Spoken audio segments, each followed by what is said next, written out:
Hi friends, welcome to HR stories. So నేను మీకు short upload చేశాను కదండి, ఇక్కడ గుడిలో అమ్మవారిని తిడతారు అని. సో దాని గురించి ఫుల్ డీటెయిల్స్ ఈ వీడియోలో షేర్ చేసుకుంటాను. యాక్చువల్గా ఈ టెంపుల్ కేరళలోని కొడంగల్లూరు అనే విలేజ్లో ఉందండి. కొడంగల్లూరు విలేజ్లో ఉన్న ఈ టెంపుల్లో ఉండే అమ్మవారి పేరు భద్రకాళి అమ్మవారు అండి.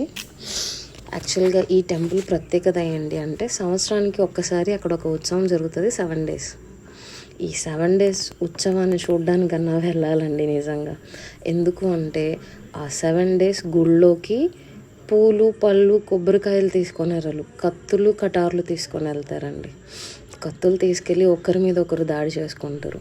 ఆ దాడిలో వాళ్ళకు దెబ్బలు తగిలి రక్తాలు కారిపోతుంటే గుడి మొత్తం రక్తం ఉంటుంది. అంతేకాకుండా అక్కడున్న భద్రకాళి అమ్మవారిని తిడుతూ ఉంటారు. తిట్టడం అంటే అలా ఇలా తిట్టడం కాదండి, ఆఖరికి పాటల్ని కూడా తిట్టుడు రూపంలో వినిపిస్తారు అమ్మవారికి. అంతేకాకుండా అక్కడ అమ్మవారు కొంతమందికి పూనకం రూపంలో వస్తారు. పూనక రూపంలో అమ్మవారు వచ్చిన తర్వాత వాళ్ళని రాళ్ళతో కొడతారండి.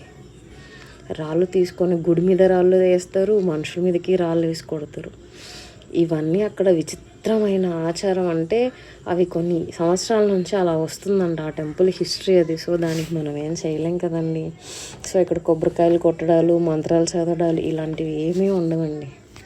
ఓన్లీ కత్తులు తీసుకొని దాడి చేసుకొని గుడిలో రక్తం పారిపోయేటట్టు దాడి చేసుకుంటారు ఈ 7 days.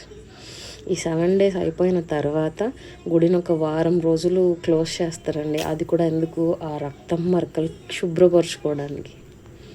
నాకు ఈ గుడి స్టోరీ విన్నాక రియల్లీ నాకు గూస్ బంప్స్ అనేవి వచ్చాయండి. సో ఈ గుడి హిస్టరీ ఇది అనమాట. ఈ గుడిలో అమ్మవారిని తిడతారని నేను కొత్తగా విన్నానండి. సో అందుకే మీకు ఈ వీడియో నేను షేర్ చేసుకుంటున్నాను.